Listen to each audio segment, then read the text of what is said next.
Yo, what's up guys? Today I'll show you another Dracotail deck profile because I'm out of ideas for content. This is pure by the way this time, not Dracotail K9 again.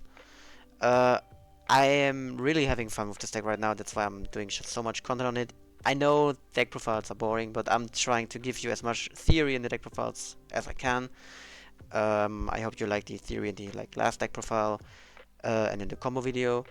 And today it's gonna be more of a quick deck profile and more theory about it. So the Dracotail lineup hasn't changed. Uh, I think if you saw my updated Dracotail K9 video, you already noticed those. I think this is the best. I played 3 a long time of Urgula because Urgula is better than Pan. Uh, but I think it's too much. You want to draw them, but not like you want to draw them, you know? So I think 2-2 is actually fine, and it also, like, if you play 2-2 and not 1-1, you're not getting punished for decrows or like other stuff. So 1-1 is, I think, in pure it's too less. And yeah, then of course still the spells and the traps doesn't changed. It didn't change. Um, yeah, if you want explanations for the cards, I guess watch my first deck profile. Sorry, but I want to just make it quick and go more on the theory and the. I don't know if you already saw it, King of the Swamps and Polymerization. So you can play Cartesia instead of this, but this one doesn't need a normal summon, so you can just discard it and search Poly. Yes, it loses to Ash, but come on, if King of the Swamp at Poly is the only play in your hand, bro, like your hand is ass anyways. Um, the idea of this card is not Dragoon, even if Dragoon is a good card, but you have so many names in your deck. I'll just count them too because they're starters and full combo. You got 3, 6, 9, 12, 15, 17, 19 cards in your Dracotail engine you want to draw, right? And if you add King of the Swamps and Polymerization, okay, like normally if you don't play this, it's just this, right? Those 15 cards you want to draw. And if you add King of the Swamps, it's this as well. So this plus a Dracotail name plus any monster is full combo as well. It could be Pan plus Fuvalos and it's full combo, you know? And also this, especially going second, is another push into boards, which can help, because normally going second you will never resolve both spells. If yes, you win, of course, but if not, you have Polymerization as well. So going second you have 1, 2, 3, 4, 5 ways to fuse, which should be enough. Like, even 4 before in this deck was crazy, but now you have 5. And I don't like Cartesia because you need to normal summon, and this also gives you access into Guardian Chimera. Yes, Cartesia does it as well, but this one with Polymerization is like protected from targeting, so this card will resolve, except if your opponent like droplets you. And this is not a break, so if you draw hard draw Polymerization, you don't care, except if your hand is like 5 spells, which will never happen because you play 8, 9 spell traps. So the odds of that happening, you like draw 5, is like pretty low. And with more Dracotail names, you also make your Mululu and your Rahu combo better, because as you saw my combo guide, like, those are not the greatest starters alone. And yeah, it feels a little bit like hard names is like much engine memento, like a little bit. Yeah, it's kind of cool if you draw more than one engine card. And also, I said it's not for Dragoons, but of course there's still a Dragoon in the extra deck, because especially like turn 3, if you can go into this card, you will mostly just win, because in the grind game this deck is already pretty good. And if you then can set up a Dragoon in like, and you have one of the traps, because in turn 1 you set up one of the traps and then you recycle one, so normally you just have one on turn 2 or turn 3 if you went first. You have another interruption that stops, especially in the mirror match, one of the spells. it negates activation, so if they have a second one, they're better. Yes, but it's a negate. And yes, you need to discard cards. And in the beginning, I was like, yeah, but if you discard, you lose like hand advantage and probably names to fuse. If your hand is small and you have not that many cards to discard or fuse with, you just not go into this, because Arthelion is still an incredible interruption, but I will go onto them like later a little bit when we are in the extra deck. Then for hand traps, it's a little bit more than in the other version. I'm still on 3 Azuna, 1 Lupus. This is just crazy. Like, it still makes your matchups sometimes very, very... Like, the Vanquish Arcana matchup gets a little bit better with this. It's Zed versus Yami, but your Yami matchup is good anyways. And this card just feels too good to not play, especially in a deck like this where you have the space. Yeah, that's the reason for that. And the best play you can do with this is not Nash Knight, some cringe stuff like Paradise Smasher. The best thing you can do with this engine is you go into a rank 5, leave Lupus, and then you just make untargetable Zeus. This is my favorite play with this engine. Probably the main reason why I also play it. If it wouldn't be possible to like that easy get it Zeus, it's untargetable, I would probably not play the engine. But this is my favorite play with it. So still an incredible engine, as you probably know if you follow the meta. And then, as always, 6 Charmies, 3 Ash, and 2 Nips only. I cut down one of the Nips for the second Orgilla. Second Pan, sorry. And what I also thought about is just cutting these completely, play a third Nip, and then 1 Prosperity, so 1 Nip, 1 Prosperity, 1 Called By, and then a third Orgilla, but I wasn't very happy with that. So, because first of all, you add 2 more spells, even if Prosperity is anything. But this is just better in general. You can, versus Yami, you can just side them out. Like, they will never resolve against Yami, so doesn't matter, you can just side them out, as I said. Hand traps, I don't think I need to explain them. Charmies are Charmies, Ash Blossom is Ash Blossom. And Nibiru is crazy in this deck. Like, you use it as a fusion material, your opponent thinks, oh, Nibiru, oh god bless, Nibiru is gone. And then you summon Athalion, haha, Nibiru jumpscare at it back. And yeah, fuse it again, add it back, and then use Nip. Which is the funniest play ever. So, yeah, for the extra deck. Wait, the Dragoon needs to go away. 3 Athelion. This card is still the best in the deck. In the extra deck, sorry, in the main deck, it's 5 mana and Ketu. This card does everything. Like, it's the best interruption, it's the best follow-up play, it's the best pit game play. This card wins game on its own. Like, you can bounce, especially against like Ryziel, you just bounce their level 4 monsters they already special summoned. If they have a normal summon, or you just bounce, do a drive on summon. It's pretty good. And still 1 Gulamel. I know it's pure, but this is still tight, okay? This is still tight. And so I decided to just play 1 Gulamel. But still, those 2, they are really good, I think. This is probably worse, because the most deck where this card in theory is good can just dodge it. Like, Yami just synchro summons and they're gone. Mitsu have prayers. And yeah, Mirror Match has 5 mana, I guess. So yeah, and Mirror Match, you banish your own card as well, so don't do that. This card in Mirror Match is good, but I mostly use it not for Mirror Match, I use it for OTK. You just fuse one of these mostly away, summon this, and then reborn it, so that you have this, and this is game. And it's a floodgate. Like, the floodgate effect is like so irrelevant. In Mirror Match, this at maximum blocks like 1 Athelion, because then they just fuse 5 mana with Pan and or Mululu to negate or pop it.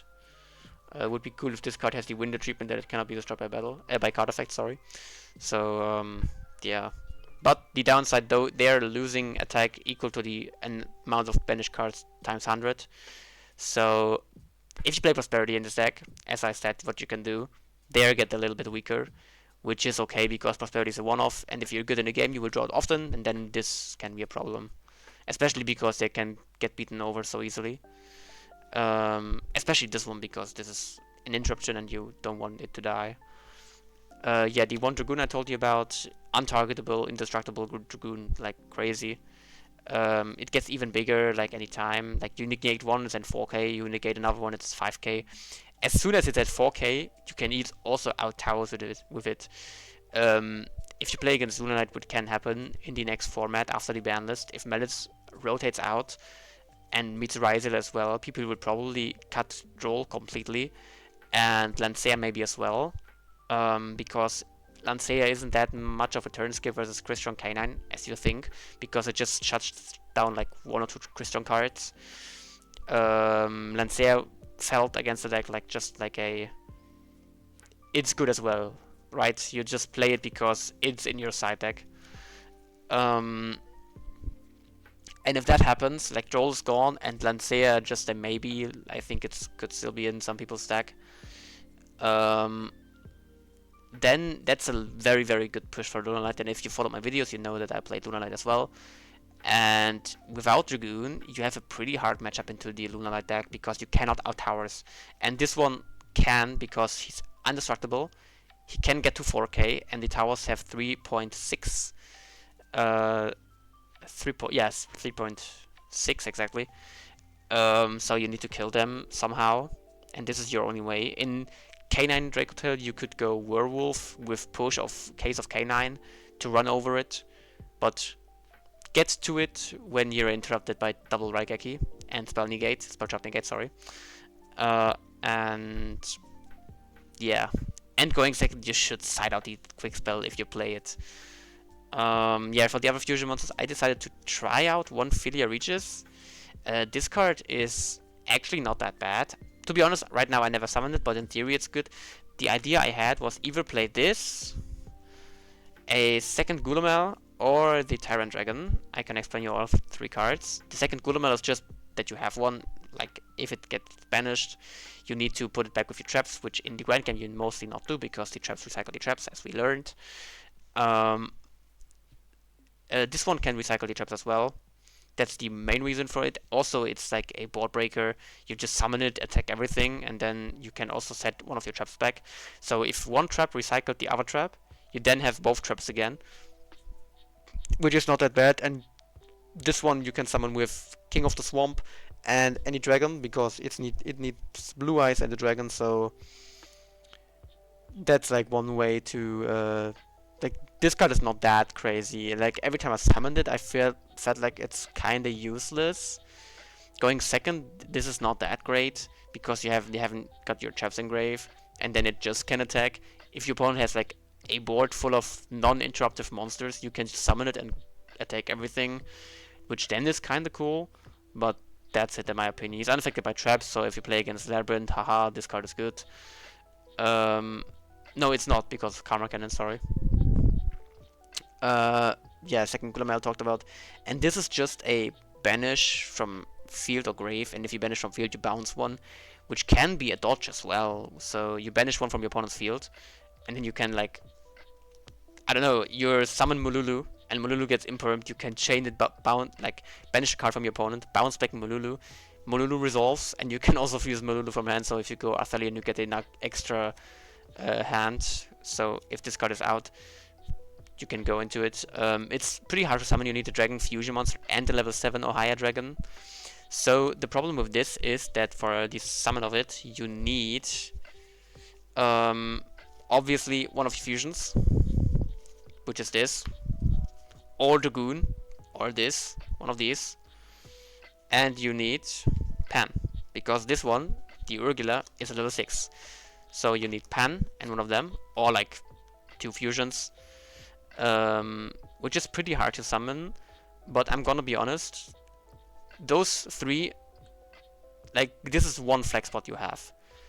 If you never summon this, you would also never summon this, as well as this, I think personally. If you have like if you prioritize this one or this, I could like understand it, but I really like the theory about this card, especially because in the beginning of your opponent's battle phase you can just summon it back, which is kind of cool. It also bounces the dragon, I think, so you could, yeah, exactly, you could protect like a Mululu for follow-up or other stuff. So this comes back and it doesn't get banished, I think, sorry. Yeah, exactly, so you summon it back, it gets destroyed, it's still in the grave and it will come back again. And due to the fact that it's at the beginning of the battle phase, I think. Yeah, exactly. It's like a one of the dragon mates. The odds that you're surviving a turn is so much higher. Which can be a problem for this deck, by the way, because your interruptions are not that big. But this one can help you as well, so that's why I wanted to show them. Guarding Chimera is the play I told you about, the polymerization with King of the Swamp. I summoned it once or twice, like in general in testing, and if you summon this card, you win most of the time, except if your opponent's board is crazy. But because of polymerization, this card will 100% resolve. Except if your opponent is droplet, of course, as I said. But this is pretty good.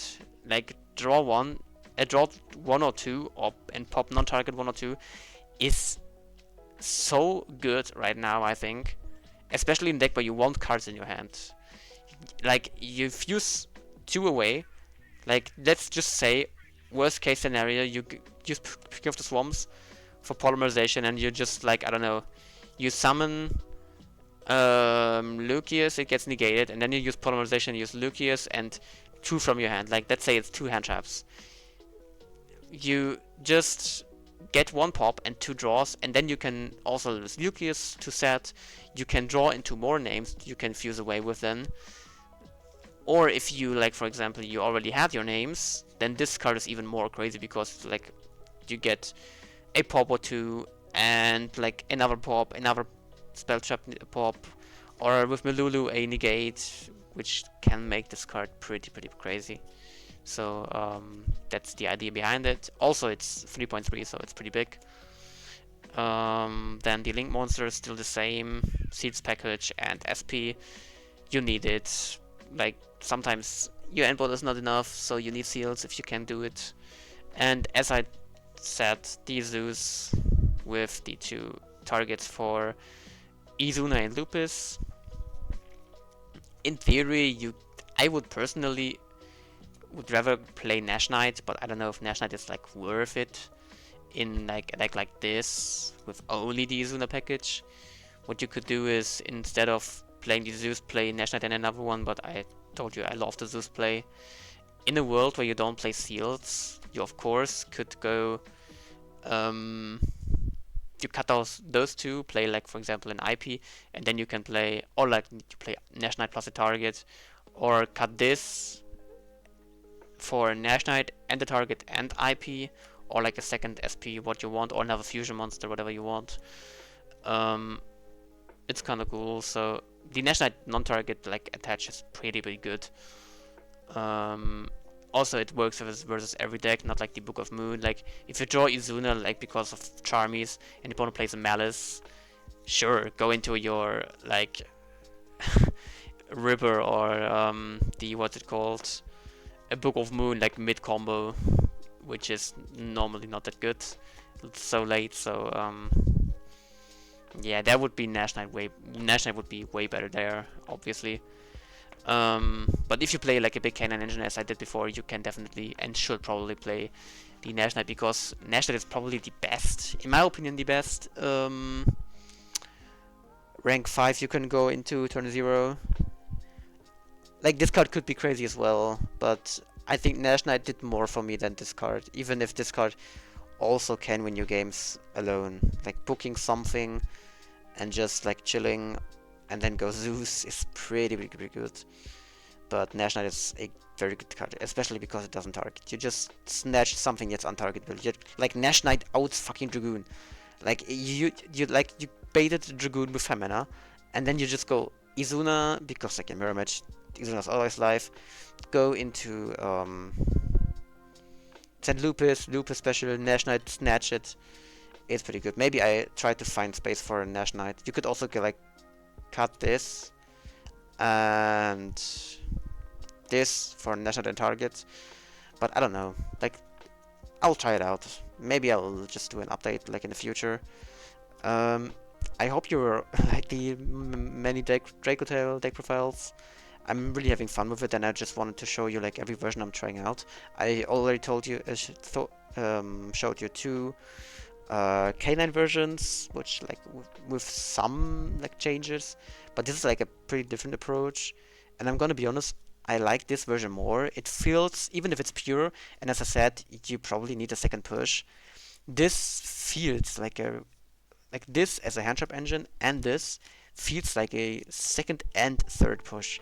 Even if this is just fusion as well, and this is just one hand trap, um, it does the job, and you can do many things with it. And the canine engine also makes your hand weird. Like, for example, if this is Draco and your hand looks like, I don't know, not this. This is good with Draco. I had one hand in the last games I played. It was just like some wild shit, and then there was a random Jokul, and I don't know, like I think a Charmy, I don't care. And if this is Jokul, your hand is dead. If this is King of the Swamp, it's full combo. So you might consider play a King of the Swamp package if you want to play this deck, or Cartesia. But yeah, the problem with Cartesia I personally have is that if you just have Cartesia and one Dracotail name, like 5 mana does nothing on its own, this one.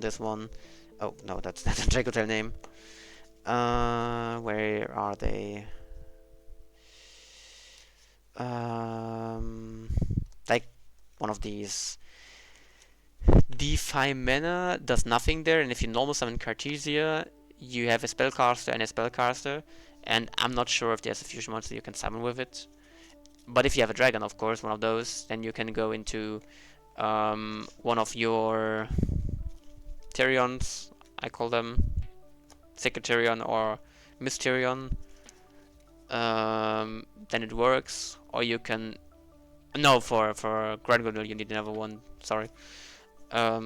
This works with a dragon, but King of the Swamp feels like it's not a normal summon, as I said. You just can discard it as an extender at polymerization and just go like after you Lucas gets impermed and you have a second push, which makes the deck a little bit stronger into hand traps, which can stop your turns. If you have like imperm on like Valor, imperm or Valor on Athelion can really hurt, especially if you like have not that many cards on your hand, because like it's in a grind game and you get a Valor and you miss out on your like recursion of your good cards like 5 mana, or like if you want a normal summon because you have a normal summoned a Mululu or like Lucius, or even a hand trap like Nibiru, it can be a problem. So, and King of the Swamp adds another push. As I said, the coolest thing you can do is if you open like Lucius and King of the Swamp, you just go Lucius, grab 5 mana as always, and then with King of the Swamp you can also search Polymerization, and then you use Polymerization, use Lucius and another monster from your hand, and choose into Athelion, and you still have the 5 mana in hand, so if your opponent tries to imperm it, you can just chain 5 mana, so they either chain another hand trap to like waste 2 hand traps on one card, or they not, and you just dodge the Athelion, or like anything else you want to dodge with. Sorry, my voice is kinda cracked.